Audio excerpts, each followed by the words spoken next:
Today is April 11th, 2022. My name is Patrick Daglaris, and I'm with the Oklahoma Oral History Research Program at the Oklahoma State University Library. Today I'm talking with Michael Forsythe, is that correct? About his experience during the COVID-19 pandemic in Oklahoma. This project is supported through the Institute for Museum and Library Services American Rescue Plan grant funds. Thank you for talking with me today. Absolutely. So to start, I was wondering if you could just tell me a little bit about yourself. Yeah. So my name is Michael. I am 34, and I am originally from Wilmington, North Carolina. I grew up in Fayetteville, North Carolina, which, if you are familiar with the military at all, you've probably heard of. If you're not familiar with the military, you've never heard of it. It's just known for having a large military base, Fort Bragg, a bunch of Special Forces Ranger stuff there. So my town was very much a military town, and which means there's not a lot to do for a high school kid after graduates high school, except like work at a fast food restaurant, which is what I did while going to college. I got tired of it because there wasn't a lot to do. And when I got hired working from home for Apple, just decided I was going to move around. And a really good friend of mine at the time, I met him when I worked at Best Buy. So before I worked at Apple, I worked at the Geek Squad at Best Buy. And a really good friend of mine, his wife was a captain in the Army at the time. And they were in a situation where they couldn't sell their house because it just wasn't a super great market in the area they had bought at the time. So it was a great market to rent in Fayetteville because there's always military people coming in that don't want to buy a house, but they don't want to stay on base. So they decided to rent it, but then they had 2 mortgages, and they were like, "Hey, we know you want to leave. Come rent a room from us because we have 2 mortgages." And I was like, "Sure, I'll go live in Seattle." She got stationed up at Lewis McChord. Okay. And then so I went and I did a year in Seattle. They ended up having their first child, so they needed the room back, which is understandable. It's a great year, though. I loved Seattle. And then after that, my brother was living in D.C., and one of their roommates was moving out.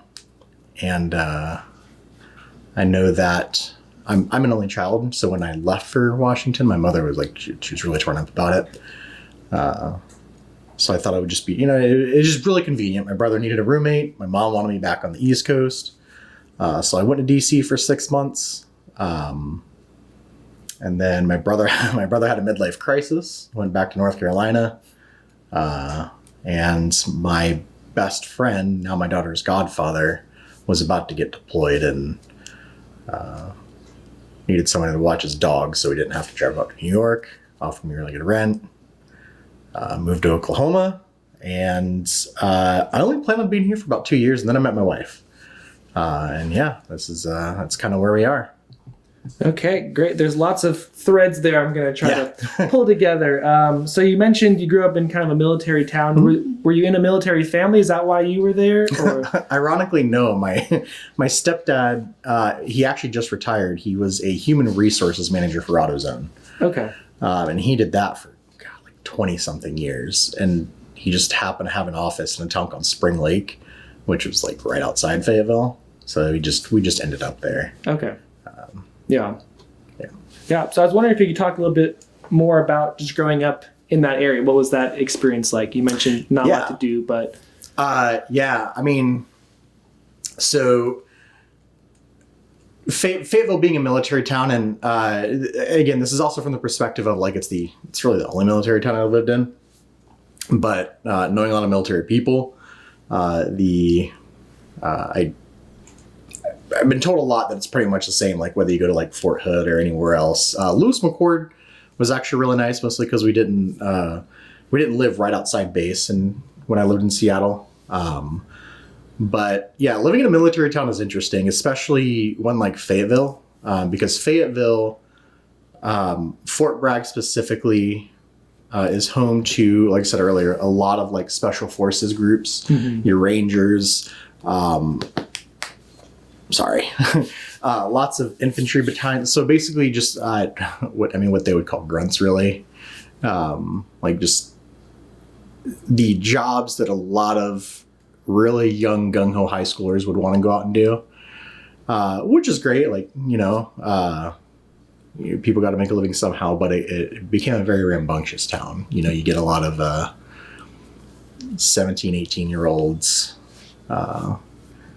getting out on their own for the first time in a town, and it's not a kid-friendly town. Really, the schools are fine, but most of what there is around Fayetteville are car dealerships that will finance E0 and up is the big advertising strategy there. Bars, more bars, unfortunately. So yeah, it's interesting. It's kind of like its own ecosystem. Because really, like, honestly, when you get out of Fayetteville, North Carolina, like, historically is just a bunch of farmlands, like, tobacco and cotton stuff. So like if I came out of my neighborhood and I took a right and I went into town, it was Fayetteville, it was a town. Yeah.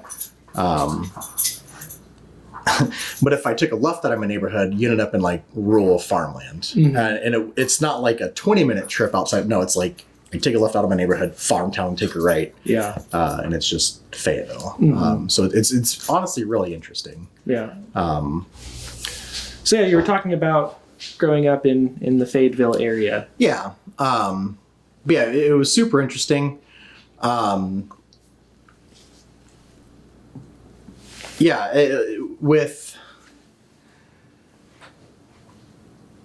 With how that kind of area operates socially too.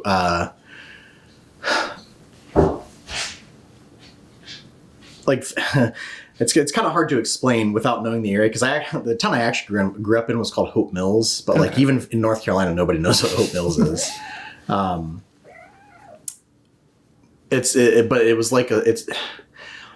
Mills is not a small town. Traffic is awful.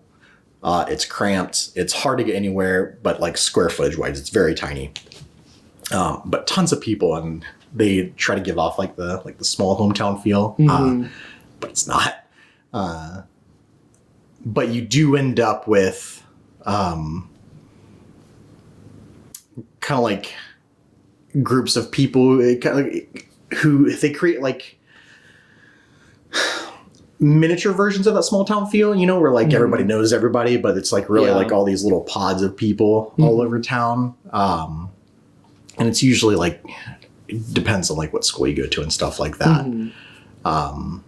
And then so it's like specifically in Hope Mills, there was always a joke, like you don't go to Walmart without seeing someone, even after 15 years. Like I go home once a year and I will go to the Walmart in my hometown and still run into somebody I know. But it's, I don't know. I don't have a desire to go back. Yeah.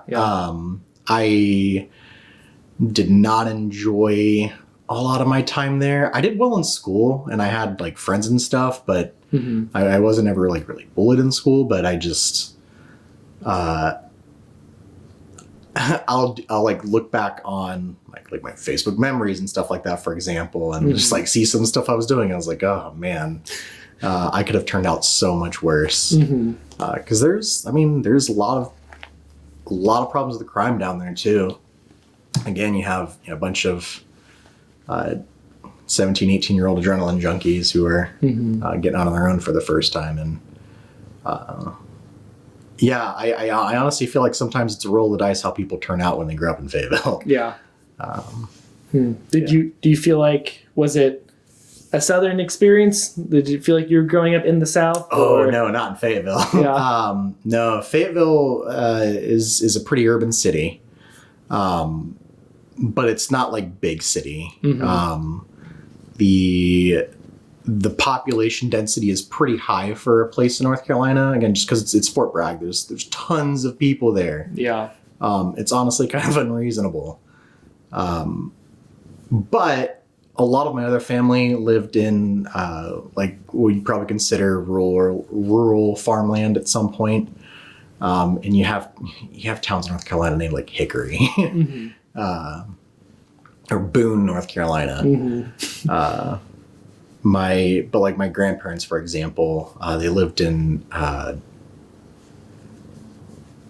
can never remember the name of the town.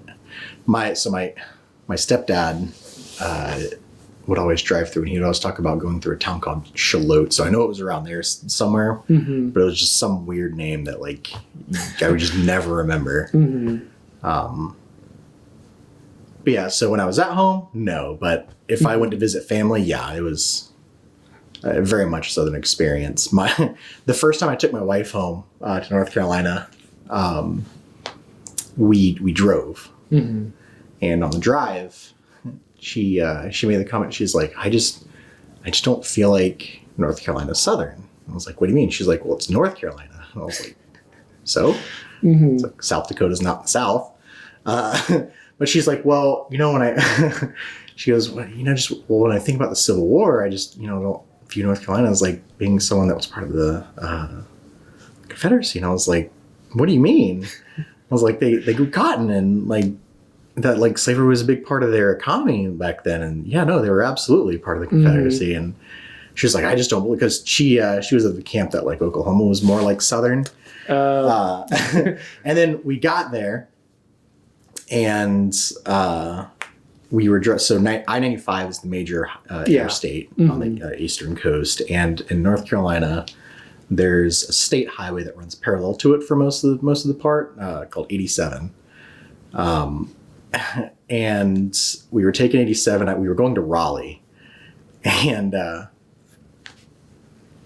sometime between that visit there and the last time I had visited, somebody paid for this like massive Confederate flag to be put up. And like we had just finished having this conversation like 2 days ago, Iden, about whether or not North Carolina was Southern. And I was like, yeah, that's they were definitely part of the South there. I mean, that flagpole was at least 100 foot high. It was absolutely gargantuan.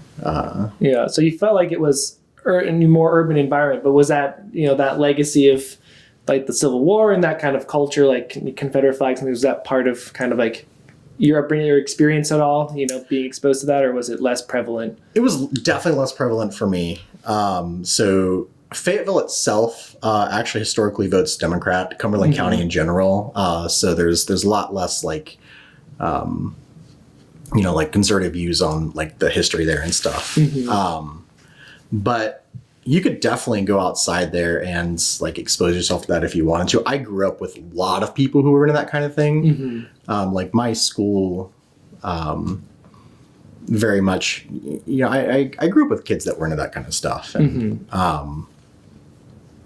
yeah, it wasn't as much of a thing around Fayetteville, but like you can go to Wilmington, which is where I was born, and they have out in Curry Beach, Fort Fisher.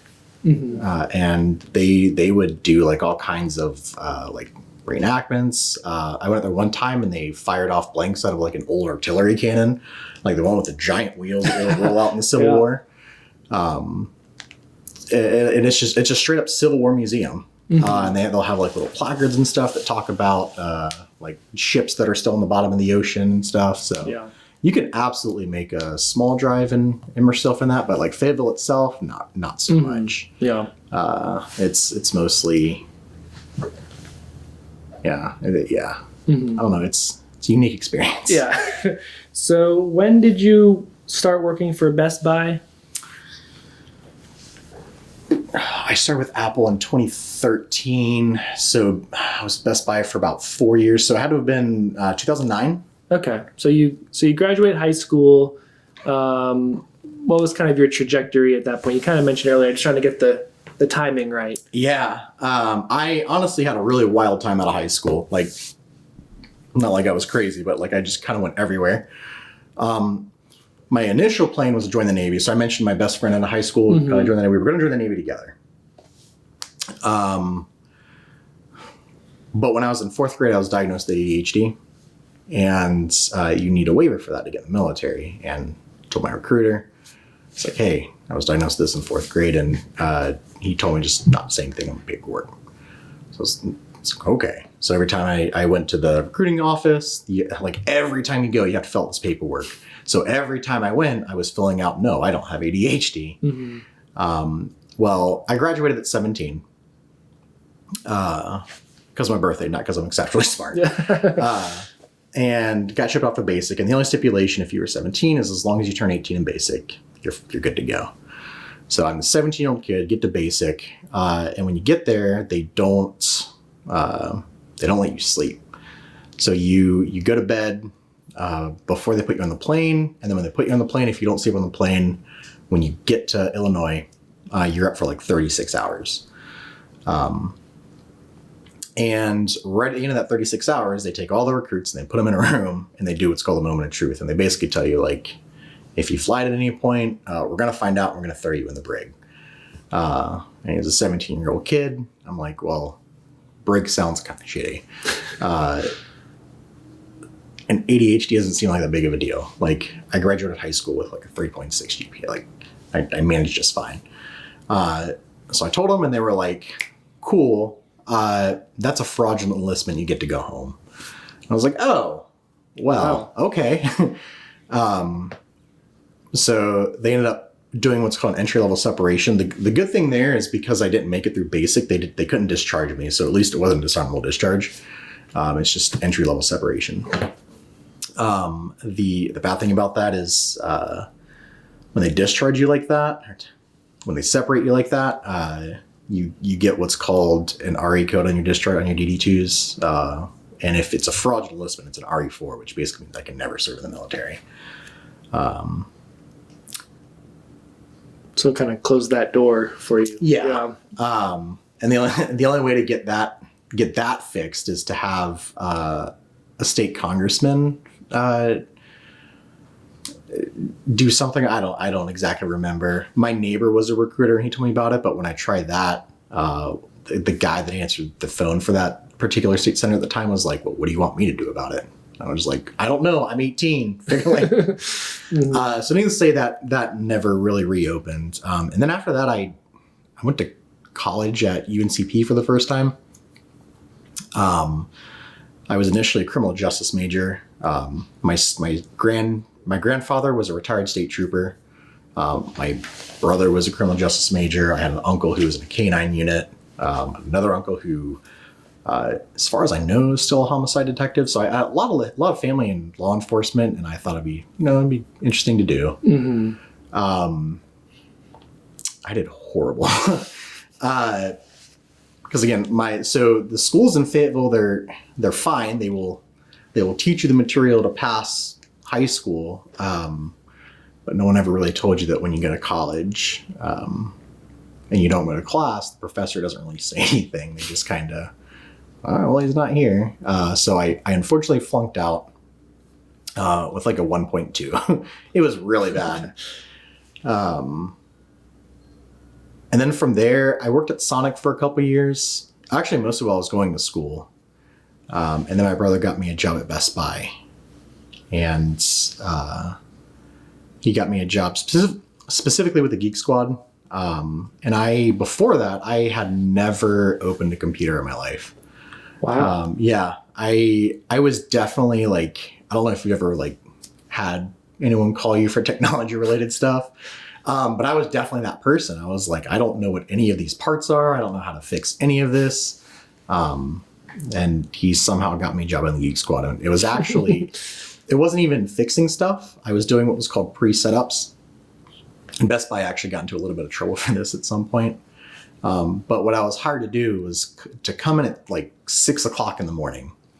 And I would take like unsold machines off the shelf, laptops and stuff. And I would go in and I would like disable all the startup programs, uninstall like all the bloatware, and then just like install antivirus. We had like 5 different kinds of antivirus, so I also had to like make sure that I was like creating an even distribution.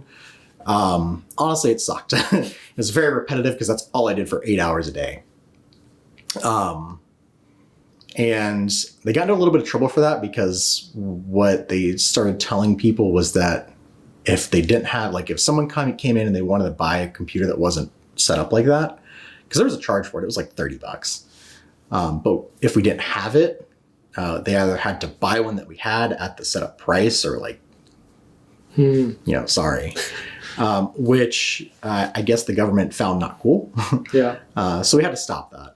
And they, at that point, had to find something to do with me because they couldn't just fire me. So then I started learning how to fix computers. And I was fortunate enough to work with some very skilled technicians, like in that field. So one guy in particular, his name's John. His dad owned a computer repair shop, and like people would legitimately bring him like circuit boards that weren't working, and he would, find whatever, capacitors need to be resoldered or like whatever circuits got burned, anything like that. And if it was something he could just replace, swap piece of circuitry, he would do that. Mm-hmm. He was incredible with like electrical wiring and stuff like that. He helped me install numerous sound systems in cars. He taught me how to, take speakers out and solder wire and stuff like that. So if there was anywhere that I was going to be thrown into the ocean to learn how to do this, it was definitely the best place to have that happen. And yeah, I learned a lot there. It's where I learned I learned what a hard drive was and how to replace them. I started, replacing screens, and keyboards and things like that. So, and then, I started learning how to, troubleshoot software issues. And as unenjoyable as working at Best Buy was, I definitely learned a lot. I think it served its purpose. And then from there, we had a guy at my store who worked for Apple in our store selling Apple products. Like we had a table that was just Apple, and his job was to basically answer questions. Couldn't ring anything out because he wasn't a Best Buy employee, but I was complaining about our new GM one day. He was like, well, hey, Apple has at home jobs and we're hiring. And I said, really? He was like, yeah, just go to this website and you'll see, if you just search for like at home advisor, you'll see a list of all these jobs. And they'll have cities listed. It doesn't matter. You're working from home. You just apply for any one. And then so my buddy that I moved to Seattle with, he had actually just gotten hired there. So you were still in North Carolina during this part? Yeah. Mm-hmm. And so he told me about it. So when I applied for it, I was like, well, if it doesn't matter, I'm just going to apply for all of them. That's exactly what I did. I applied for like 12 at-home advisor jobs and got a call back. And the interview process was, honestly, the interview process at Apple can be a little, not strenuous. It takes a long time. Mm-hmm. I think it took like 3 months for me to go through all of my interviews. Wow. But yeah, I went through all my interviews and got hired, and yeah, from there kind of just took the journey that took earlier, just kind of moving across the country, seeing new things, and yeah. So did you see it switching to Apple? Obviously, you're still staying in kind of like a tech support or that technical realm. Was there a point when you kind of saw that as a genuine career interest, or was it just convenient because you kind of walked in with no real technical experience beforehand? So yeah, I think at the time it was definitely convenient, and there's a lot of things convenient about it. One, working from home and me wanting to leave North Carolina was definitely the biggest one. Mm-hmm. The pay increase was huge. I think when I left Best Buy, I was making like $11.25 an hour. This is back in 2009. But when I got hired on at Best Buy, it started at $15 an hour. Or when I got hired on at Apple, I'm sorry, I started at $15 an hour, and this is 2013. The biggest downside was at the time it was part time. My mom actually got really mad at me for that because I worked at Best Buy full time, and I had like 401k benefits. She was like, "You're giving up your benefits," and, but it worked out. Mm-hmm. But yeah, so like it was a huge pay increase. It was from home, and also I also really just didn't like the store I was in anymore when I worked at Best Buy. Like it was getting to the point where there was a lot of burnout, so it was definitely a necessary change. Mm-hmm. And I think like as I kind of moved through my career with Apple, it became really apparent that it could definitely be a career choice for sure. I think that's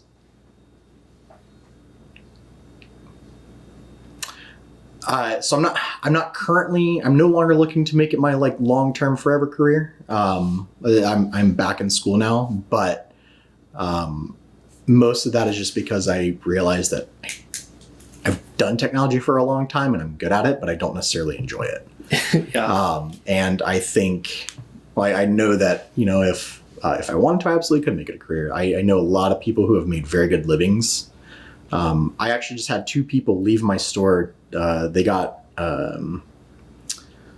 so they're a couple, and the boyfriend got a job at Cupertino in California as some kind of software engineer. He does like automation testing on like prototype builds and stuff like that. And he came from retail.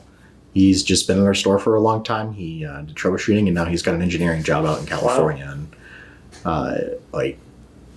And he doesn't even have a college degree. He just they do like mini career experiences where they're like, hey, we're looking for people to do this role for 6 months and try it out. Who's interested, and like they'll do that about twice a year. And he got a career experience doing that, and that's where a lot of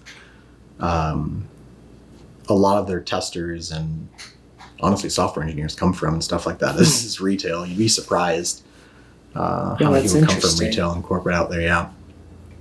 So yeah, there's definitely a lot of good opportunities. Like if you want to make it a career, absolutely. Mm-hmm. Yeah, no, I think for me, it's just time to look elsewhere. So yeah.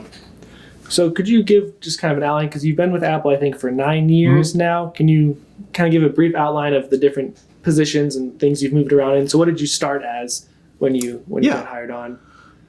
So I started as a what was called, which I don't know if they still use the same terms anymore because it's been a while since I worked for at home. I started in AppleCare as a tier 1 at-home advisor, taking phone calls. And so that's just like when you call in, like your initial call, and say, like, my phone's working, it's not working. It's the very first person you talk to. They go through your troubleshooting and stuff like that. When I got hired, they were rolling out chat support. And so chat was a very small organization at the time. And they were kind of like, hey, we need people to, move over from phones to chat. It's full time. You don't even have to interview. So I said, great, I'll do it. And that role is basically the same, except you're just doing chat. And instead of helping people just in the US, you end up helping people all around the world. Wow. Which that was honestly like super interesting. Because even though it's over like chat, you still get a sense of like, I'm not going to say obviously not the full culture, but like you interact with so many different cultures, and you just like, it's really interesting to see how they communicate, especially like in a situation where they try to articulate what I'm trying to say. So like, for instance, in America, like, when you go to the store and you want to buy something, the price is there and that's kind of it. There's a lot of countries out there where they like still barter a lot. And so it's really interesting to like, to see that happen. And it honestly taught me a lot about like how a lot of different places communicate. Yeah. So it was super interesting. But after about probably 6 months of that, I got promoted to a tier 2 advisor, which if you're ever talking to somebody on the phone or over chat and you're really angry and you're like, I want to talk to your manager, it's a tier 2 advisor. And so I would handle, things like, customers who were upset, but it was also like if your advisor couldn't figure something out, they would send it to me. So it was also like, the next level of troubleshooting. And all of our guidance on how to fix stuff had like sections specific to tier 2 advisors. And sometimes that was like submitting tickets to engineering. So, which that was also really interesting. I got a lot of exposure to like what engineers look for when they create tickets for things. And honestly, I think that more than anything really helped me learn what a proper troubleshooting flow looks like. Because when you learn what an engineer specifically looks for, and you can kind of like piece it together why they're looking for that, it really puts a lot of things into perspective. So I did that for about 5 years before I came to the store. When I came to the store, I came in as a what they call a tech specialist. So the store is divided into basically 2 different sections. Well, at the front of the store, you have your product zone, which is like, the people who are like selling the phones and stuff like that. And you have what they call the Genius Bar, and that's where the technicians are. So the tech specialist is just it's the entry level Genius Bar position. They didn't have any other spot for me. So they were like, you got to come in at the bottom of the totem pole. And I'm like, that's fine. So I did that, and I did that for about 2 years, which was fine. It was just taking appointments, and it was the same thing I'd been doing for forever, except it was in person, which I found I enjoyed a lot more. People over the phone and chat can be really mean. They're pretty emboldened, but it's less personal. So yeah. But people in person are actually super friendly a lot of the times. And I've met some really, really cool people. Like just the other day, like I don't take appointments anymore, but I still do pickups for repairs. And so I still talk to some people, and met a lady the other day who was a mycologist. And we were having problems with our cash register, so I couldn't take her money for the repair at the time. So like we had to just hang out and talk for a little bit, but yeah, we just talked like 15, 20 minutes about mushrooms and like what they do in the environment and stuff. And wow, you just meet a lot of really cool people. But yeah, so I took appointments for about 2-3 years, and then eventually moved into the role I'm in now, which is I'm a Genius admin. So my job, I have 3 primary responsibilities. One is doing pickups. So like if you ever drop something off, after the repair is done, you come get it. It's mostly me or one of the other admins delivering that out to the customer. The other one is I manage the repair room. So I make sure that, all of our repair queues are on time. So whenever something's checked in, like our system has, it has an algorithm that basically tells us how long the repair should take, and it builds a queue for our technicians to go off of. And I make sure that if they run behind, I make sure that our leadership team knows that we can do whatever we need to fix it. And I also make sure like they're notating things properly, they're using the parts correctly, because part misuse is very bad. It creates inventory variances, and then which the third part of my job is managing repair inventory. So when you come in for like, let's crack your screen, you come in for display replacement, part of my job is making sure that we have that display on hand. If it's something that's a new phone, if we have to order the part, I'm in charge of tracking that part, making sure there's no delays. If there's a change to your turnaround time, I'm responsible for, calling saying, hey, here's where your repair is at, stuff like that. So it's a lot more logistical. It's also a lot more investigative, because when people do use parts incorrectly or something like that, they do something transactionally wrong. I'm in charge of investigating it to, kind of find out like, why did this happen? And I enjoy it so much more, honestly. Because honestly, I don't really like people very much. Like just in general, I'm introverted. I should rephrase that. It's not that I don't like people. I'm not good with people. I'm generally pretty bad at small talk, and I've found like as nice as it was to interact with a lot of like really neat people, there were also people where like during the appointment it would just get really awkward because I don't know. I'm just like, well, I don't know what to talk about now, and I've got to wait another 10 minutes for this test to finish.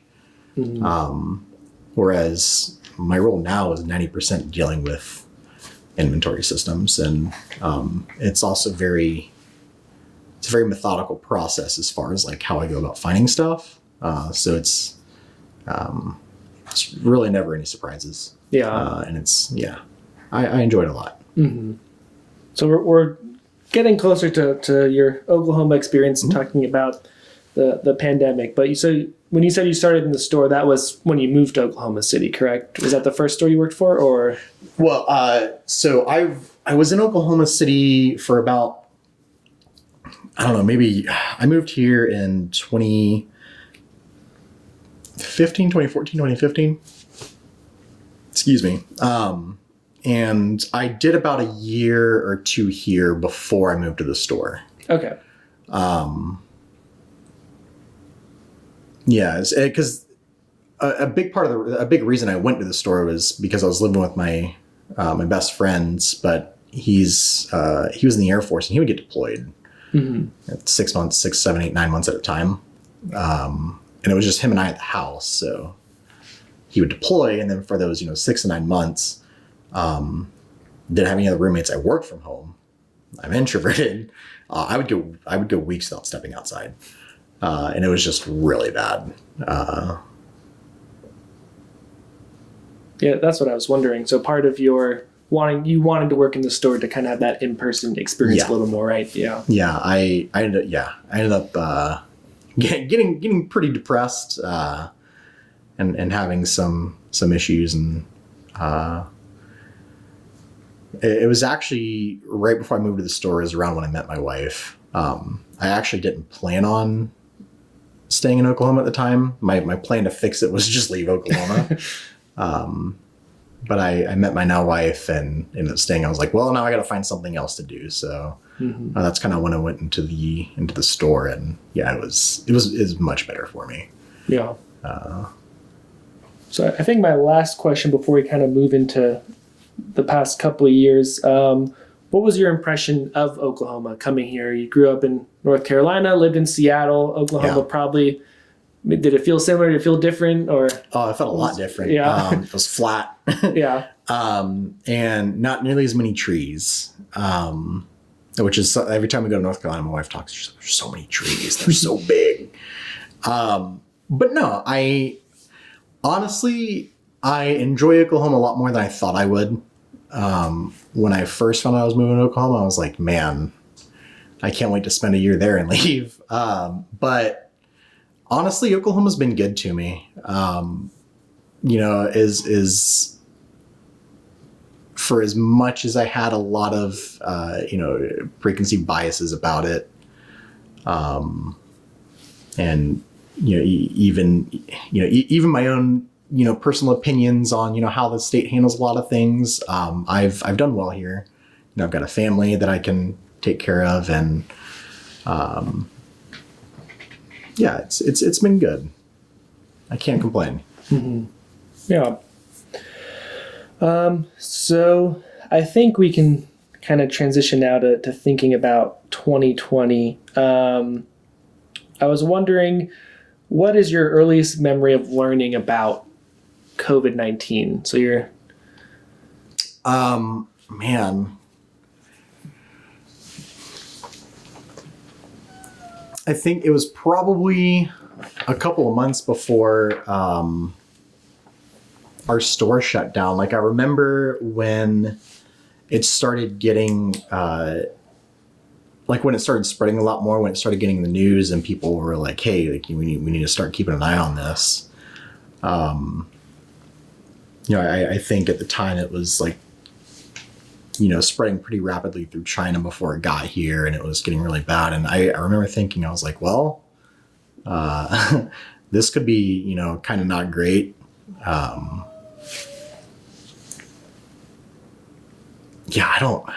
It's honestly really weird because it's hard to remember a time pre-COVID right now, just because it's like, it's made everything feel so much longer.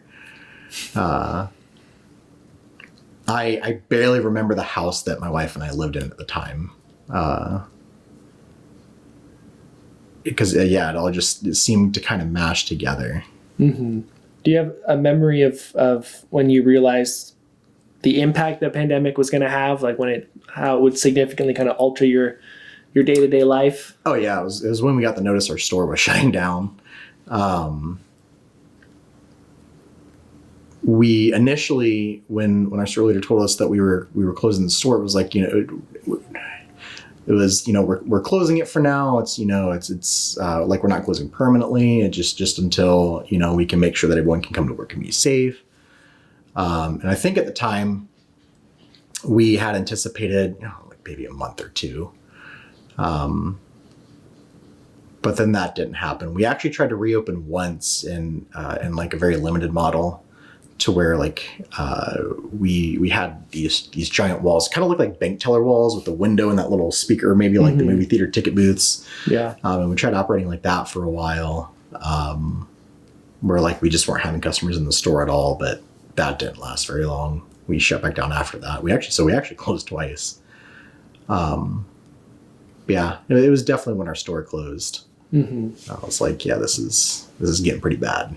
And so was it immediately everyone switched to virtual, or, I mean, was there having to make some cuts of the, employees, like layoffs? Like what was that initial time like? Yeah, we actually didn't lay anyone off. And that is definitely one thing that I really appreciated about the company is we kept everyone on board that, wanted to be there. Like we definitely had some people leave, just because that's, just the nature of some people. You close the stores and it's like, well, I don't want to sit at home all day, so I'm go try to find something else. And some people were in school and natural turnover, but we didn't actually lay anybody off in our store. I don't even think that was a company thing.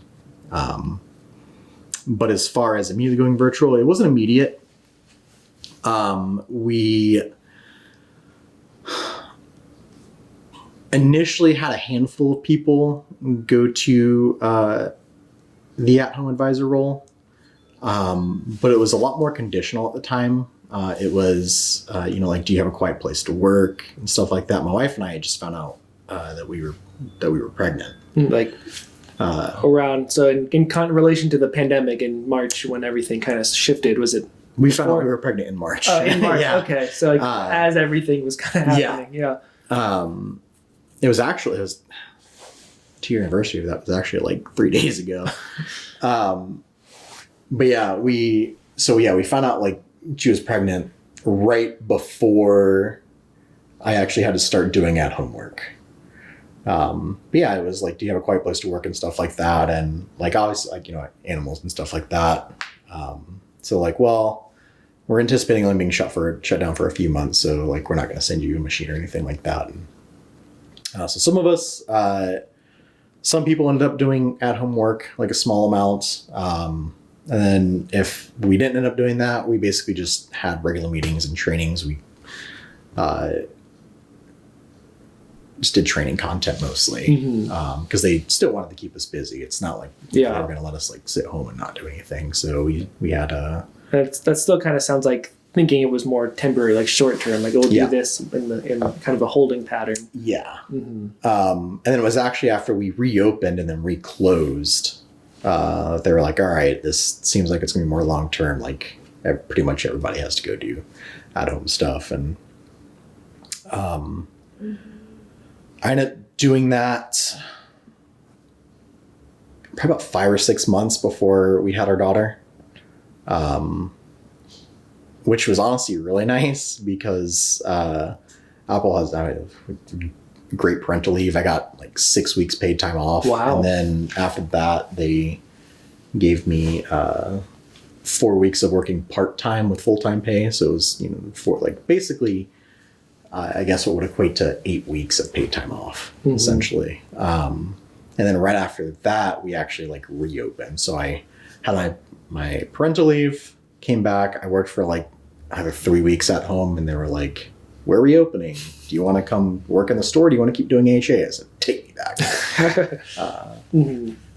So yeah, it was a little bit of time, but my personal journey there was I had the perfect alignment of the stars, so to speak. Yeah. Yeah. So what was that? I guess kind of before your daughter's born, like what that few months, like how was it like for you, for your family, kind of just having to be home? Yeah.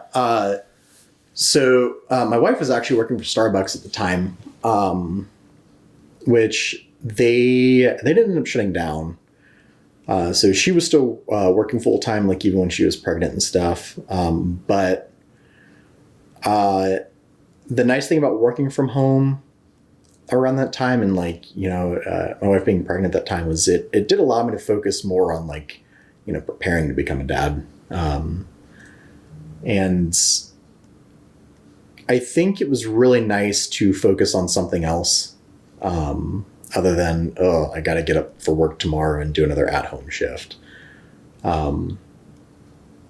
Because I think a big problem when I initially moved to Oklahoma and I was going through my issues with being so isolated, I didn't know how to keep myself busy. And then so, learning how to, keep a small human alive is a lot of work.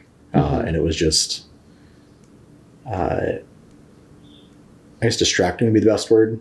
And in like a constructive way. Yeah. And it gave me something to do. It kind of gave me, some purpose as far as, what am I doing here? Because I think that's one of the main things I struggle with sometimes is why am I doing all this? What's the point? And then, you have a kid and it puts a lot of things in perspective. So, I honestly did not dislike my time in lockdown. Only because I had a lot to look forward to. Yeah. And it was good. And it's interesting because you mentioned even, before the pandemic, working remote and kind of dealing with the feeling of isolation from that. So you seem to be in a unique position where you've kind of experienced that before, everyone else did on this global level. And so did you feel like that had any impact on just kind of, having to shift to that? Probably, was it maybe not as hard for you as a transition? Do you think that played any role at all? I definitely think it prepared me. I don't know if it necessarily made it any easier when I got there. Yeah. I think the one good thing about it is when we went over to working at home, if you were a retail employee, your team leader was also a retail employee.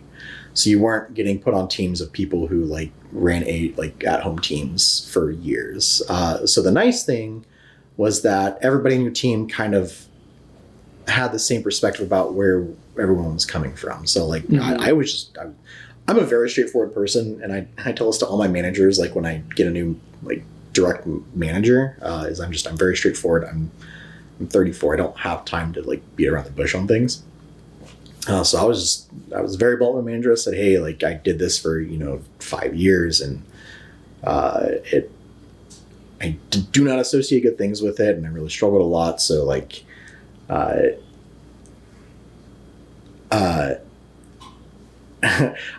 may say things that make me come off as grumpy, but it's not because I'm grumpy or mad at you. It's just I really don't like this job, and obviously she still required me to do the job, which was fine. It's the expectation, but it was hey, no, I get it. If you need to vent, there was definitely a sense of camaraderie, for lack of a better term. Excuse me. It's easy to bring that kind of stuff to someone from retail than it is someone who does that for a living. Because someone does that for a living is just oh, well, it's I don't know why you're upset. This isn't a big deal. Yeah. So you feel like you're able to have those conversations with kind of management or other people a little more. Yeah, exactly. Which was kind of nice. It made it a little bit easier. And even going back in retail, I actually still talk to her sometimes to see how she's doing. But yeah, it was just made it a little bit easier. Still don't want to go back. So I'm wondering, so you find out you're, expecting kind of right at the beginning of the pandemic. What was that like? Well, I mean, I'm sure excited, but I'm sure there's a lot of uncertainty about what the future would look like. So from that perspective, what was it like kind of bringing a child into this pandemic world that we're in? Yeah. I was definitely scared at first for a multitude of reasons. Obviously, it was my first kid. And then it's happening in the middle of a pandemic where, at the moment, stores closed and I'm still employed, but it's at this point in time, I wasn't doing AHA work or at-home advisor work. So there's still the lingering question of am I going to be employed in 9 months? Because even though, they're how long can a business reasonably expected to hold on to people if their stores are closed. And yeah, it was scary because I make really good money in retail. I've been with the company 10 years. There is no way that I could quit my job and find another job in the field that I'm in, making what I'm making now. I mean, like, so for reference, I'm at like 26 something an hour. There's no way I could find that anywhere else without having some kind of certification degree. So yeah, it was scary.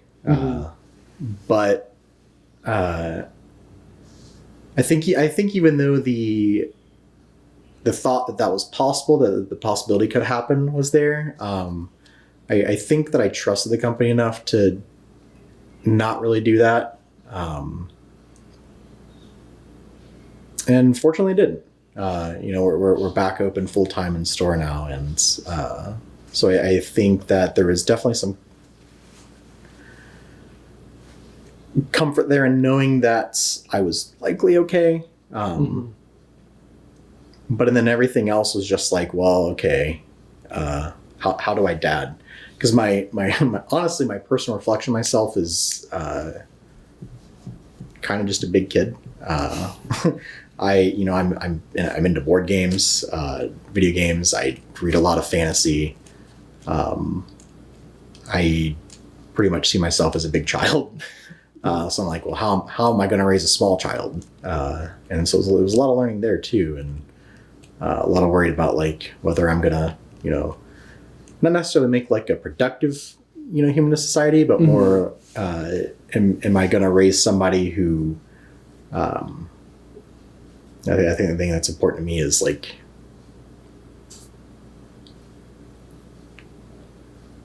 I don't want to use a term like a net positive to the world because it sounds like I just want you to be productive in society. But like you're raising somebody who like cares about things, right? Yeah. I think was my big fear, because we're in a very interesting climate society at the moment. And I've gone through a lot of phases where I'm just like angry at everything and I'm like, everything sucks. And I think the fear for me was, like how do I avoid that? How do I raise my kid to not just be angry at everything? And, because I went through that period of my life and it wasn't great. So. Yeah. So it sounds like kind of processing a lot of those kind of complicated feelings and emotions throughout the leading up to when she was born. Yeah, absolutely. Yeah. So yeah, I'm wondering too about just the experience, with of going to appointments and different things at the time. Like, were you able to participate? I know a lot of time, like in delivery or different things, you couldn't have both, like the husband there a lot. So was that kind of your experience? Can you talk a little bit about that? Yeah. That was definitely my experience. Whenever we went and did ultrasounds, they wouldn't let me in, which honestly kind of sucked. Cause my daughter's first ultrasound, like I couldn't be there for, but, we did find a company that it was a private company that did specifically ultrasounds, called Little Bellies, I believe. And then, sorry. And it, like, honestly, it wasn't that expensive. I think it was like $80 at most or something like that. And they would let you come in and, they let both of us in there and did an ultrasound, sent you a video and stuff like that. So it was really neat. And so while I didn't get to go to the doctor's appointments, we found alternatives, which was super cool. So it didn't really feel like I missed out on too much. But yeah, most of the appointments she had to go to by herself, which was kind of a bummer. But obviously the big one was a delivery, which we got to be there for. She was born in December when hospitals were kind of they were still pretty stringent on things, but like deliveries and stuff, they were letting the fathers into the rooms and things at that point. So, I don't think, obviously, the experience wasn't ideal. But for me personally, I don't think it was too diminished. I wouldn't call it unreasonable for what was happening in the world at the time. Yeah. So I'm kind of wondering too about going back to maybe the first 6 months or so, just the experience kind of in Oklahoma City, like thinking about the community response, or just, thinking about the first time you had to wear a mask, like kind of those early experiences of the pandemic. Can you kind of remember that initial period? Yeah. I know there was a lot of concern from my wife and I about her getting COVID, because I think it was cited that women who were pregnant were like 6 times more likely to end up on in an emergency room. So we definitely stayed inside a lot when she was pregnant, just because it's a scary time if you're pregnant, and you're hearing things like that. So most of the interaction out in public that we ended up having were for like if we had to go to the grocery store for something, or like when she had to go to work. Luckily, she worked at Starbucks, and at the time they had a mandated mask policy. So she didn't really have to deal with, I'm sure she had to deal with people being difficult. I had to deal with people being difficult when we had a mask policy. But I think, if we were going to have a kid in the middle of a pandemic, it was the opportune time, right at the beginning when we could at least convince most people to be reasonable. Yeah. Yeah, I don't really know if I had too much exposure with the general public at that time. Like my best friend's wedding, like my best friend got married the next year. Or no, he got married when he got married when we were pregnant, but he was in Florida. And they ended up cutting their wedding down to like 20 people. Cause they lived in Panama City. And then he actually got stationed back here, and he was getting stationed back here like the year after the wedding. So they couldn't postpone and have her family out there. So they were just like, oh, we're just going to have it done to 20 people. But I was supposed to be the best man, but I couldn't do that because it's like, well, my wife was pregnant. I'm not going to fly out to Florida where it was like a hotbed for COVID at the time. So that kind of sucked. Like I felt really bad about that. But I think that was probably the biggest miss for us. Like the one thing that COVID probably did, I won't say took away from me, but like it stopped me from being able to do. Yeah. But yeah, I don't know. I didn't really see it as too much of an obstacle. I mean, it was, we're in a pandemic. It's a thing I just had to do. So yeah. Otherwise, I just did what I had to do to get ready to be a dad. Yeah.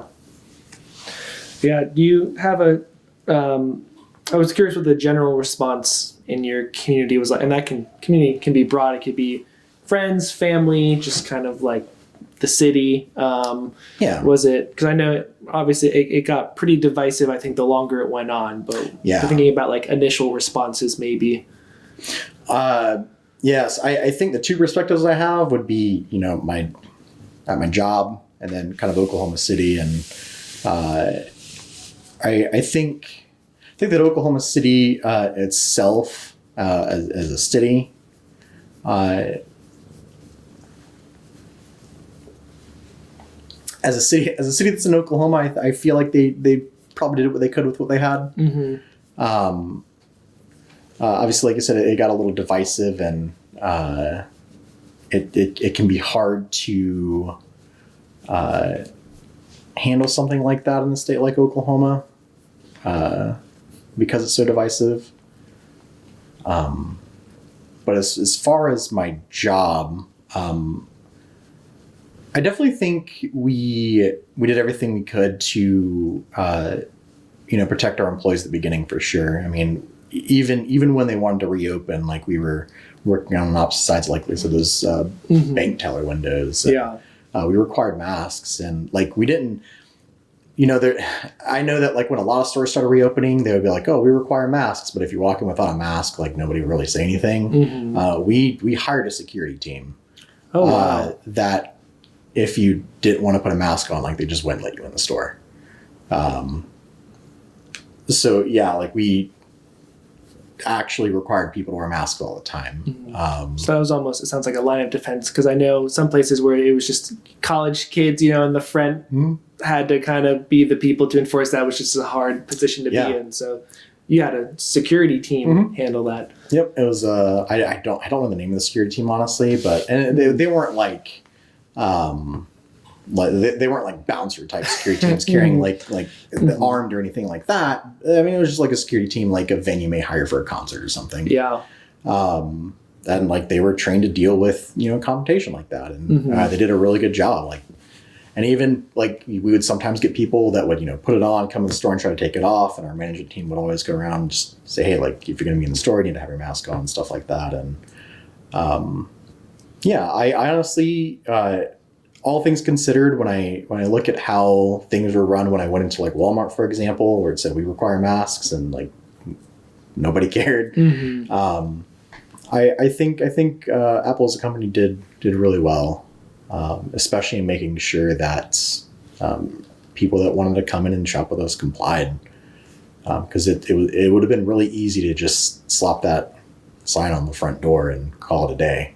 A lot of people did that. So yeah, I think we did what we could. Yeah. I was wondering if you could talk about where were you getting a lot of your information kind of related to COVID or the pandemic? Did you have your own ways of kind of figuring out what you trusted or found reliable and kind of managed how you stayed informed about things? Yeah. So I don't know if I've talked to you about this like over the phone or anything, but I'm currently back in school as a biology major. Okay. And then so I, especially over the past like 5 or 6 years or so, I have tried to be a lot more intentional when I read something to try to go all the way back to like the actual source of information. So like, let's say, for example, I'm, you know, reading an article on, you know, MSNBC, and they'll have a link and they'll say so-and-so's reporting. And like, I've tried to be a lot more intentional about following those links and finding out like, you know, where exactly are they getting this information? Where's the context? Like, what are they leaving out? Maybe like things like that. And then when COVID started happening, I've started trying to translate that into, you know, information related to COVID as well. So, you know, when I would read an article that said like, you know, CDC reports, you know, X, Y, and Z, well, you know, let's look at the report and see what it says. So I actually started reading a lot more like actual like research studies and stuff like that, which to me was really interesting. I tried to stay away from doing things like, oh, I get my information from, you know, Time Magazine or, you know, CNN, stuff like that. And I try to look at them more as like a delivery vehicle for information that you still had to go through and sift through yourself. Because I think social media has done a lot of good, but I think it has also made it really easy to misunderstand a lot of things. And it's honestly, I think COVID is a big reason that I decided to go back to school for biology. Because I think it's a disservice to let people misunderstand things to that degree. And I'm not going to be able to fix the world, but I at least want to be in a position to where I can feel qualified to break things down for people more than I could now. So yeah, I don't think there's like any one specific source. It's just, you know, whatever I kind of come across, I mean, I've done this for everything from like, you know, Fox News articles to CNN to libertynow.patriot, just whatever I come across.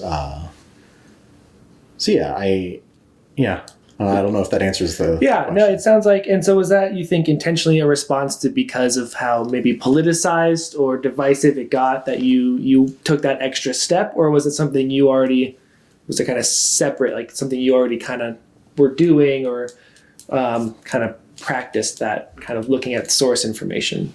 Yeah, I think it's a little bit of both.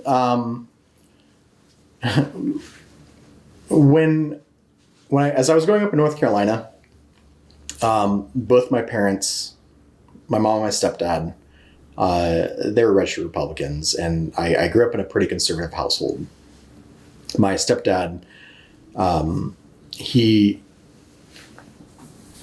was actually a preacher. Now, he stopped preaching before him and my mom got together, so like somehow we didn't even really end up like as a church family. Like, they never made me go to church or anything like that. But it was a pretty conservative household. And as I got older, when I moved to Seattle, I actually, it was the first time I kind of like got out of, I don't want to say got out of like conservative politics, but like I got different worldviews. I wasn't growing up in, North Carolina. I was in Seattle. Now there was like a hodgepodge of different people.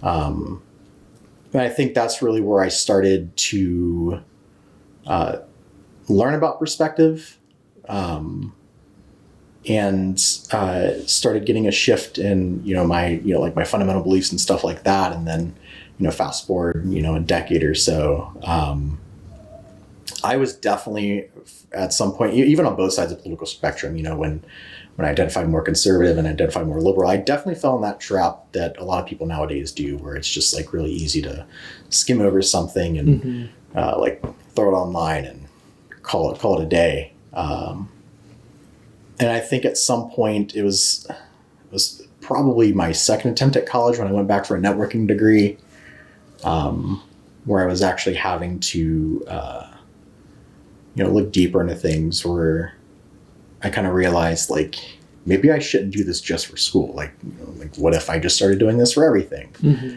And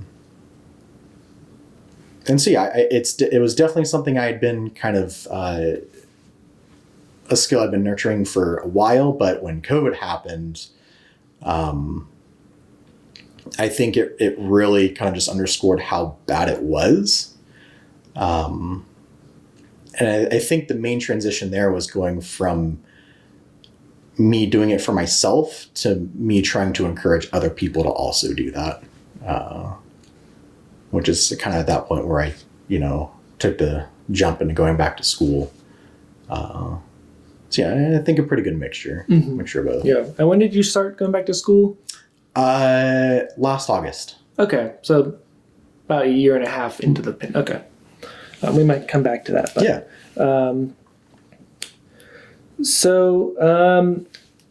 Kind of thinking about that first year a little more.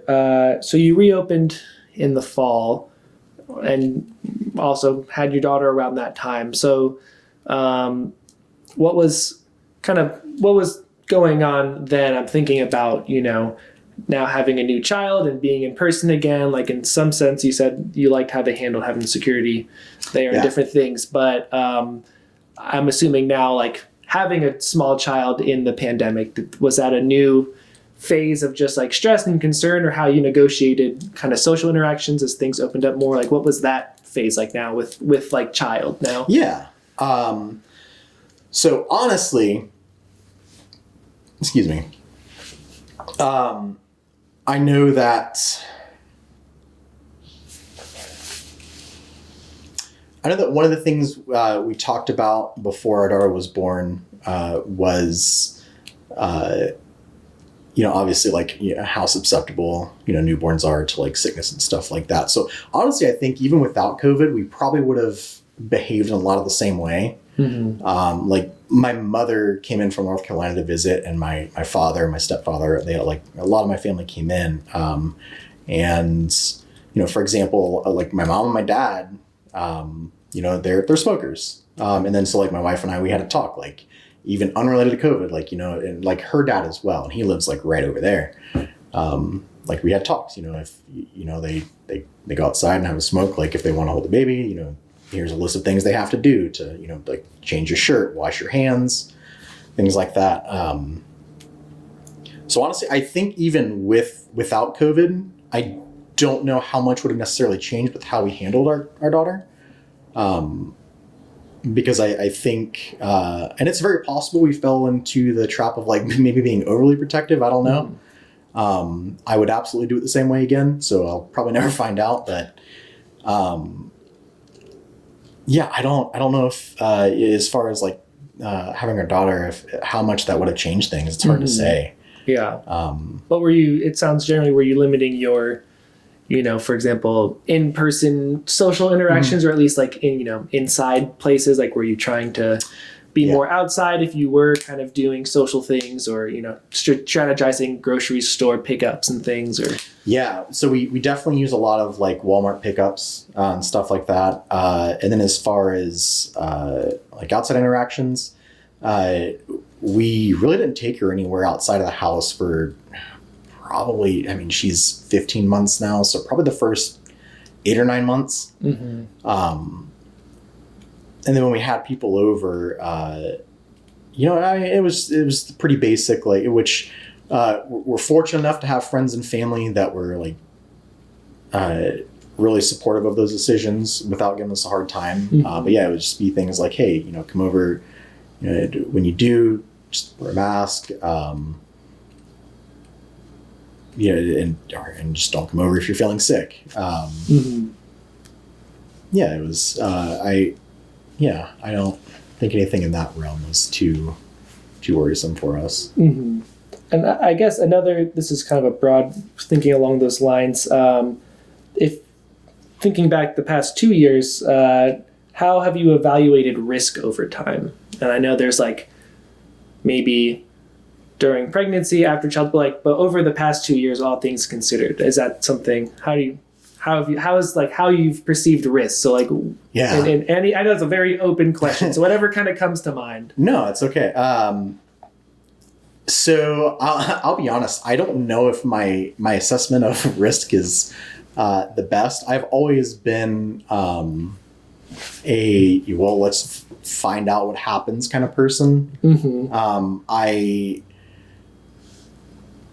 have learned that if I plan things too much and something doesn't go exactly according to plan, I have a hard time dealing with that. And it's not because like I'm bad under pressure, but the way my brain works, and it's part of the reason I like my current job so much, is it's very systematic. Mm-hmm. And then so if something in that system doesn't go correctly, I have to find out why.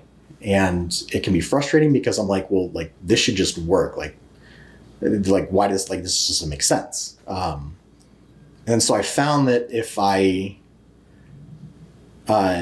avoid planning as much and kind of just do the best I can with the information I have at that time, it's less frustrating for me. Mm-hmm. So when I think about risk, it's a lot less of like, what are the chances that I'm going to get COVID, and more of, like, what do I need to accomplish in order to do X, Y, and Z? Mm-hmm.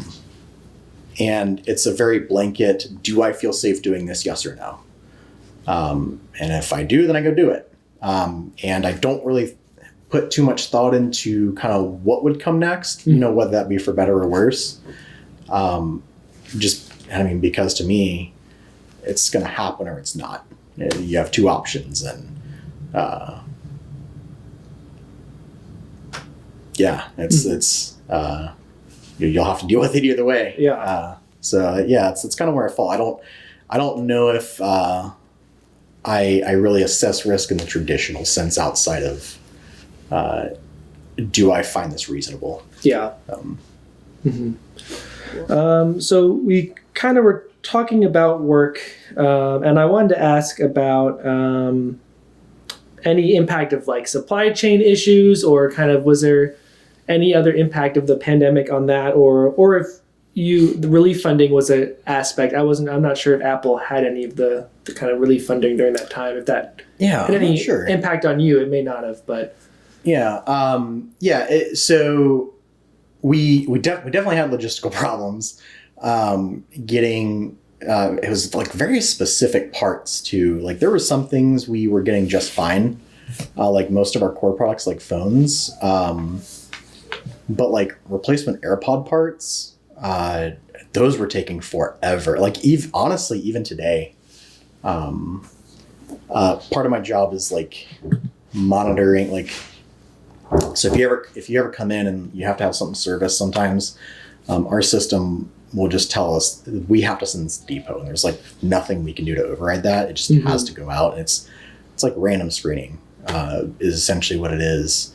And sometimes this happens with AirPods, and part of my job is monitoring whenever we send something to depot, making sure it's not there too long. Anytime that I get something that pops up in my list, like this has been on a depot too long, like 9 times out of 10 it's a set of AirPods, and it's the cases specifically, like the charging cases. I don't know why, but yeah, if I see something pop up, it's probably an AirPod and it's probably a charging case. So yeah, it was very specific items like that. I'm not embedded enough in the logistics side of it to I know like the whole supply chain or why that happened, but yeah, it definitely impacted us for sure. But yeah, and I don't believe we got any relief funding for anything like that. Not to my knowledge. Yeah. So you reopened in the fall of 2020. Do you remember when? So we reopened. So it was actually late summer, maybe. Well, so Kerrigan was born in December 9th. I had my leave. We opened in February of... 2021? Okay. 2020 maybe, because we closed about halfway through 2019, I think. What do you mean? So the pandemic, you're thinking March 2020 was when everything started. So you're thinking... No, I think you're right. I don't. It's hard to parse out the last 2 years. I know this is it. So you were closed. Besides that brief reopening, you were closed the rest of that first year. Then. Yeah. Okay. So yeah, I know that. Kerrigan was born December 9th, and then I came back to work after my parental leave, and that's shortly after that we reopened. I do know that. I'm wanting to say it was like February. Okay.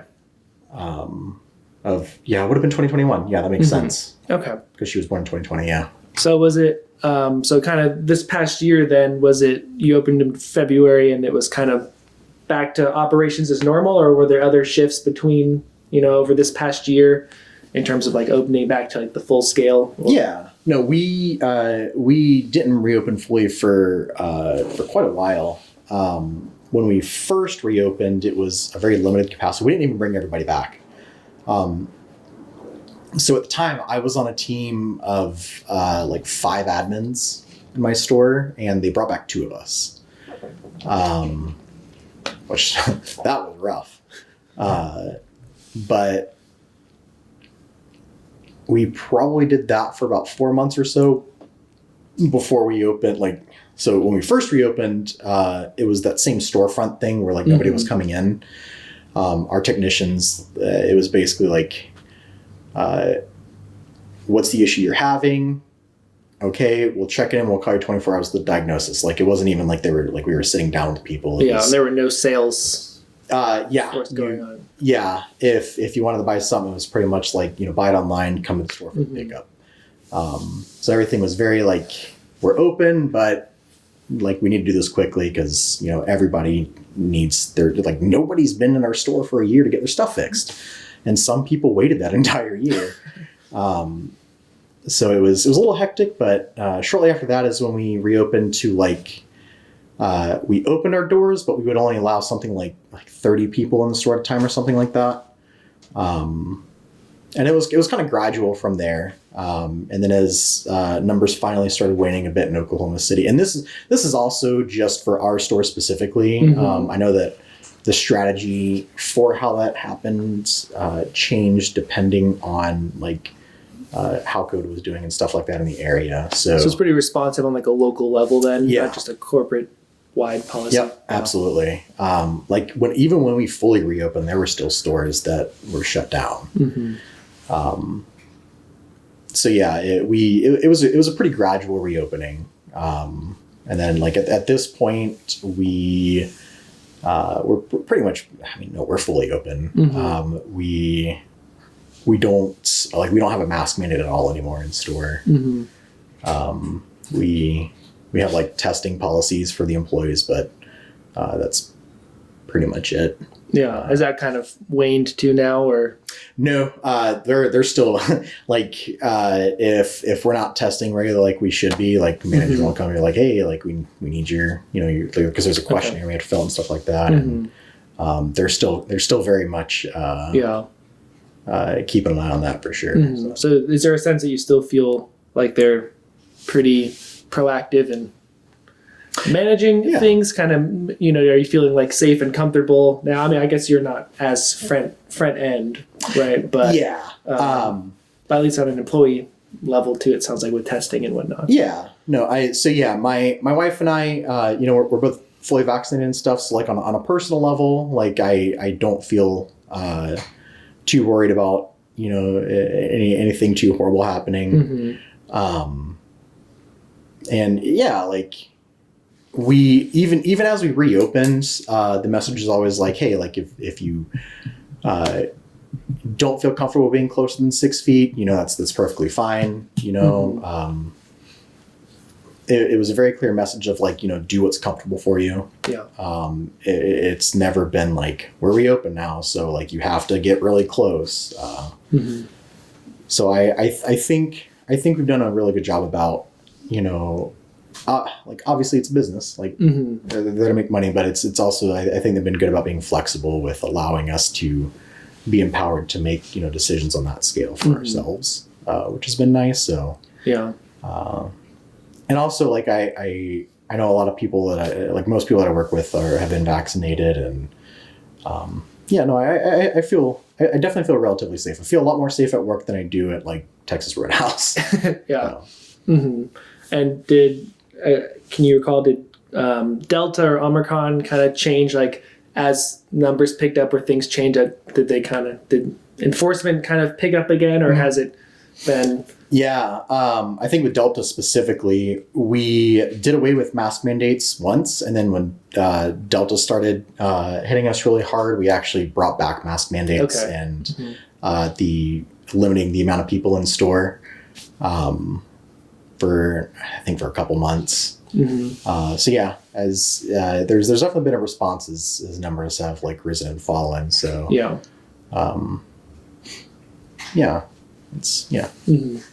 Okay.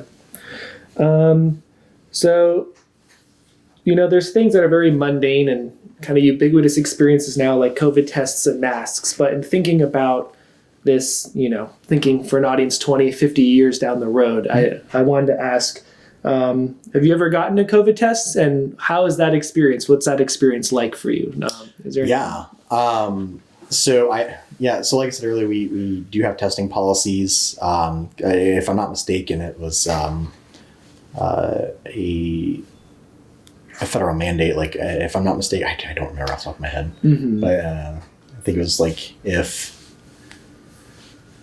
companies aren't requiring vaccines, they have to require testing. So I actually have to test twice a week, but it's just an antigen test. It's not like going in and getting what is it called? PCR. Thank you. I can't want to say PCP. I was like, no, that's a very different thing. So it's not like doing the full PCR test. So I did it twice a week, and I mean, it's self-administered. It's not that bad. But the first time I had it done, I went to the store was fully closed, and I don't remember if like my wife was feeling sick or something like that, but we both went and got it. We went to like one of those drive-up clinics, and man, the person that came out and like swabbed her nose, oh, that was rough. Mm-hmm. They really got in there. But no, like I think aside from that one time, it hasn't been too bad. It's a little uncomfortable, but it's not that Get bad. used to it. Yeah. Mm-hmm. So again, think about someone listening to this, 50 years into the future, knowing what you know now, what do you think individuals or communities or policymakers should keep in mind for the future? Like, what are some of those lessons to take away on whatever scales, personally, community, legislative, policy-wise? No, I think there's a lot. I think one of my ideal scenarios, for 50 years in the future, like if I had, unlimited unilateral control over how it turned out, would be taking public health more seriously, and not making it a political issue.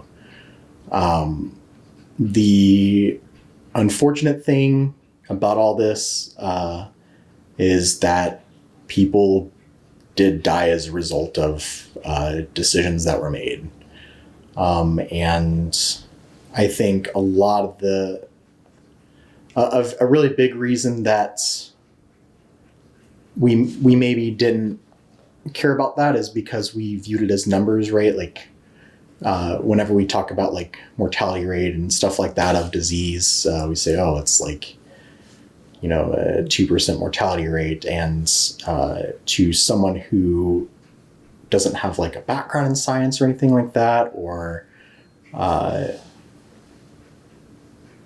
has never really like looked at what that number means relative to other like diseases, 2% is really high. I think 2%, like anything above 2% is what the CDC considers severe. Mm-hmm. Like it's a really bad number. And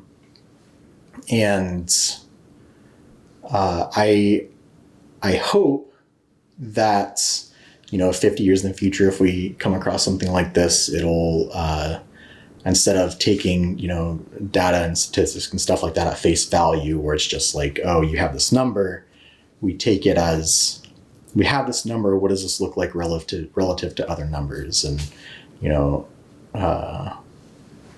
we have a lot of people who will compare COVID to the flu, but will not compare the actual like mortality rate to the flu. And I think that's super important. And I hope that we do better at getting people to understand data and to teach them how to interpret it and interpret data. Maybe not necessarily on their own, but to at least learn how to digest it properly, and make better decisions for it. Mm-hmm. So. Yeah. Has your experience transformed how you think about family, friends, community? Yeah.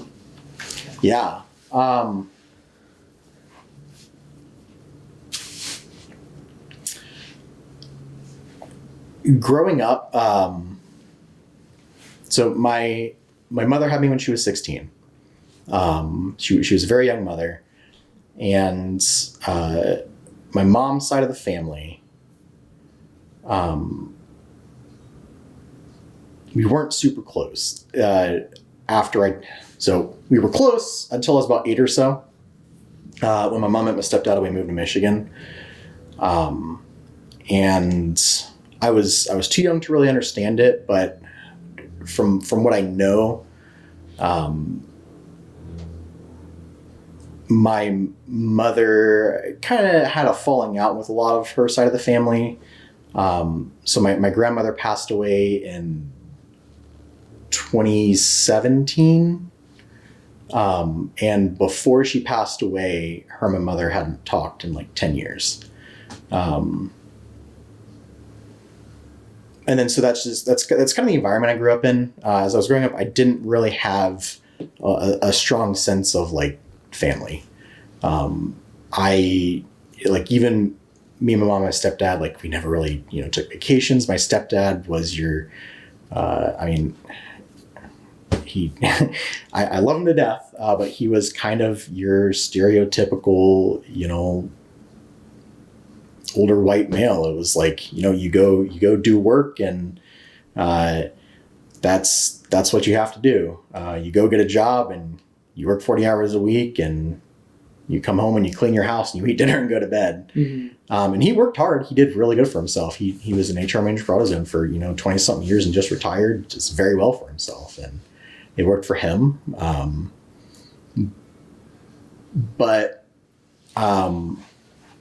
Yeah, I definitely think that ended up sacrificing, some of like the family aspect. I didn't grow up going on vacations. So when this happens, it definitely made me rethink a lot about that, mostly in the sense of, I didn't want my daughter growing up like that. I lost family to COVID. And I think I realized that when my uncle passed away from it, and I don't want to say it didn't bother me, but like I didn't know him. Mm-hmm. And that in and of itself made me feel really bad about it, because it's like I knew my uncle Jerry. When I lived in Michigan, I would fly back to North Carolina for the summers to see my family, and like I would stay with them, and like I had memories with them. But like even when my grandmother passed away, it was just like I didn't know her. Like, and when we found out we were pregnant, I realized I didn't want my kid going through that. Because that's hard to reconcile when you turn 30 and you're like, man, I don't have a sense of family. Not in the extended sense. Mm-hmm. Love my wife, love my kid, love my mom, and my dad, and I've got half brothers, half sisters, step brothers, step sisters. I grew up with none of them. So yeah, I would absolutely say it's really changed my perspective on how I view kind of what's important in a family, and we'll see how it pans out over the next 18 years. Yeah. Well, are there any other takeaways from the 2 years into the pandemic right now that you can reflecting on what it's been like? I think for at least for me personally, and I don't think it's a unique sentiment. I think it's definitely shared among some people. It's been a really good opportunity to reevaluate things and kind of what's important to me. I don't think I'd be back in school if COVID didn't happen. I don't think I would approach parenting the same way.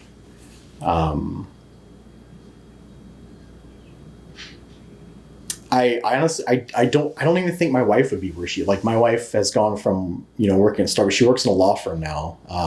She's a clerk. She answers phones and stuff, but she's going to school to get a paralegal license. And she got a job at the law firm specifically to get experience in that. She's made this change from working at Starbucks for nearly as long as I've worked at Apple. And I think a lot of it was because of COVID.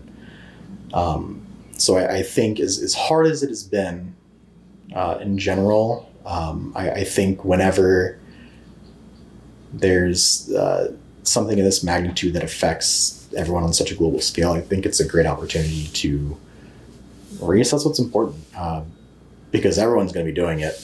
And I think in those times, it's important to take a look at what's important to you, because things are going to change. They just will. And you kind of have to change with them, I think. And hopefully, if someone's watching this 50 years from now, they don't have to deal with something quite this on this magnitude. But that would definitely be my one piece of advice is just take a moment and evaluate things. Yeah. Well, I've got two kind of easy questions, and then I think we can wrap it up. You've mentioned your wife going back to school, you going back to school. So can you talk about, you said you're studying biology. You started last August. So what are your kind of future plans with that? Yeah. So I do have kind of an idea of like, if I had to choose today, what I would do, which I would love to go into research of some kind. Don't know exactly what. I think at the moment, like microbiology sounds the most appealing. It sounds the coolest. But I know that as I go through my program, I have to, take a class of, kind of every type of subject. So I'll have to take botany, I'll have to take ecology, I'll have to take micro. So I think the plan is more so to see what I enjoy the most out of those. Yeah. And maybe pursue that later. I think the broad goal is research. I'm actually pretty good friends with a guy that I've known for a couple of years now. I met him through World of Warcraft. Actually, he's a graduate fellow at Ohio State. Okay. He's a sociology major, and he studies the effects of poverty on kids as they get older and like move into adulthood, and that's what his PhD thesis is on. And I think kind of just talking to him about like what he does in academia and stuff like that. I've sort of changed my understanding of like research from just like learning things to actually viewing it as like you're creating new knowledge in the world. And I think that is just really cool to say like I have put knowledge in the world that nobody else has done before. And that just seems, I think that'd be cool. I have my name on something. Yeah. And where are you attending? So right now I should have my associates at the end of this year at OOHRP, and then I'll probably be going to UCO. Okay. It kind of just depends on where I'm at. Like I said, I don't like to think too far ahead, but that's the current plan. Really just depends on kind of what lines up. There's a chance we may always move in the near future. If I ever end up back in North Carolina, they have a great science and technology hub in the Raleigh-Durham area. So that would be cool. I grew up a Tar Heels fan, so if I went to UNC, that'd be great. My mom would love that. I think we'll just kind of see. And I wanted to ask about your wife just because switching careers too, was that something she was always interested in, or was that you kind of mentioned like through COVID too, it gave her an opportunity to kind of evaluate. So I wonder if you could speak to that just briefly. Yeah. Well, she actually had a really interesting journey. She'd been with Starbucks for about as long as I've been with Apple. And the hierarchy in Starbucks is very different from, most other places. So like in Apple, you have, before you even get into leadership, you've got 3 different levels of positions. Then you have leads, and then you have managers, senior managers, then your store leader. Starbucks, their hierarchy is your barista, your shift, and then your store leader. And that's it. You have your barista, and then it's leadership. And she had been a shift lead for quite a while and had thought about like getting her own store. And she ended up at, what was the last store she worked at? Del City. It was right across the street from Tinker. And she had a super supportive manager who got her on I forgot what they called it, not the fast track. There's a specific program for people who want to get their own store that they go through where they mentor with a store leader. And she did that. And she ended up going to an event with a bunch of other store leaders, and she said she got there and she helped to run this event, and she was like, I sat there for 6 hours and just listened to these store leaders talk to each other, and like I just realized that everybody here just doesn't seem genuine, and I don't think I could do that. And then so she gave that up. And she just started looking for other jobs. like really just kind of whatever she could get to lands. Like she worked at David's Bridal for a while, and randomly got a call from a law firm downtown that handled. They basically took cases where people were suing like companies for negligence. I can't remember what area of law that was called, but basically like just randomly got a call to work as a secretary for this law firm. And she got to know some lawyers and got really interested in like, you know, like what is a paralegal does, like filing and stuff like that. And yeah, it kind of just fell together really nicely. Like she just ended up somewhere she enjoyed. And now she's working at a different law firm. They're actually much bigger. They have offices in like Tulsa and stuff, and doing a lot of the same work. And yeah, she just decided, she's like, you know, I think I'm just going to go to school for this. It's not a bad paying career. And yeah, she decided that she is considering law school at some time in the near future. She, well, I think one of the things she's really passionate about doing is working with kids in the foster care system, because she came from there. And then, yeah, I think I think a lot of it was just also kind of her version of reassessing things, and finding out that, you know, Starbucks wasn't her end goal after all. So Yeah. Reassessed, and yeah, she's doing what she wants, and it's a journey. It's a journey, and I'm proud of her. Yeah. Was that all after baby was born? Yes. Okay. Yeah. So she actually, before we had Kerrigan, she went to work for Scooters for a while, which I don't know if you've ever been there, but she wasn't super impressed, and went back to Starbucks, and that's when she went and ran the whole event where she decided that it wasn't for her. A lot of it was afterwards. Okay. Well, the last question I have really is, how has parenthood been? You know, over a year in now. How's it been? It has been great. One of the things I realized too is, you know, like when you tell people you're having kids, you'll get a lot of like, oh, like sleep when you can, like the baby's going to keep you up all night, and like everybody tells you all these like really, really tough things that are going to happen, which is true. Like it is entirely true. I've had many nights where I'm like, please just I want to sleep. And I just cry because I'm so tired. But it's absolutely, yeah, I don't know. I love being a dad. It's absolutely worth it. We have a great kid. And I think a big part of it for me is being able to raise somebody to, hopefully bring positivity to the world. I know that sounds like really cheesy, like, oh, I want to create like the super positive person, but it's not just that. I think that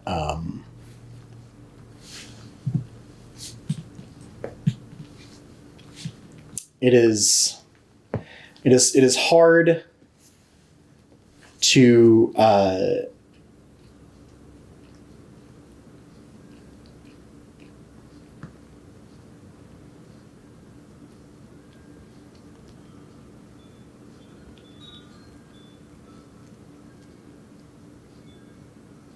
sorry, I'm trying to No, you're all right. trying to figure out how to articulate my thoughts.